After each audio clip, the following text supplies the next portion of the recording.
আমাদের ছাত্র জনতা তাদের একটা সফল আন্দোলনের মাধ্যমে দেশে যে পরিবর্তন নিয়ে এসেছে, এই পরিবর্তনের সুফল যাতে এই দেশের জনগণ পায়, সেজন্য আমাদের সবাইকে একসাথে কাঁধে কাঁধ মিলিয়ে কাজ করতে হবে। এটা আমরা সবাই দেখেছি যে 5ই আগস্টের অব্যবহিত পরে প্রায় সপ্তাহব্যাপী সারা দেশে বেশ কিছু অরাজকতা নাশকতা হয়েছে, যেটা খুবই দুঃখজনক। এবং সেখানে কে বা কারা জড়িত ছিল, অনেকে চিহ্নিত সন্ত্রাসী আমরা জানি, অনেকে তাদের প্রতিহিংসা বা আক্রোশ চরিতার্থ করেছেন, যেটা খুবই দুঃখজনক।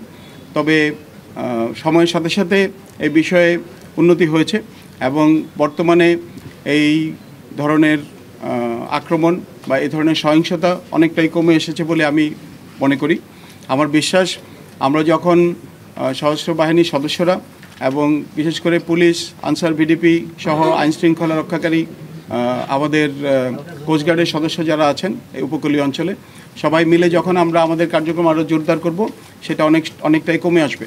তবে একই সাথে আমি সংশ্লিষ্ট যে সকল রাজনৈতিক দল যারা দেশের জনগণের জন্য, জনগণের সেবা করার জন্য কাজ করেন, তাদের প্রতি আমি আহ্বান করব যে আপনারা সবাই আমাদের বেসামরিক প্রশাসনকে, সশস্ত্র বাহিনীকে এবং আইনশৃঙ্খলা রক্ষাকারী বাহিনীদেরকে সহায়তা করবেন। 50 বছরের ওয়ারেন্টি আর বাহারি ডিজাইনের মুস্তফা ইউপিভিসি ডোর, কাটিয়ে দিন নিশ্চিন্তে 50 বছর। Mustafa uPVC door, excellence with durability. আমরা সবাই মিলে যদি কাজ করি, তাহলে আমার বিশ্বাস আইনশৃঙ্খলা ফিরিয়ে আনতে এবং আইনশৃঙ্খলা রক্ষার ক্ষেত্রে আমাদের যে ভূমিকা, সেটা আরও অনেক কার্যকর এবং ফলপ্রসূ হবে। আমি এই জন্য সার্বিকভাবে সকলের সহযোগিতা কামনা করছি।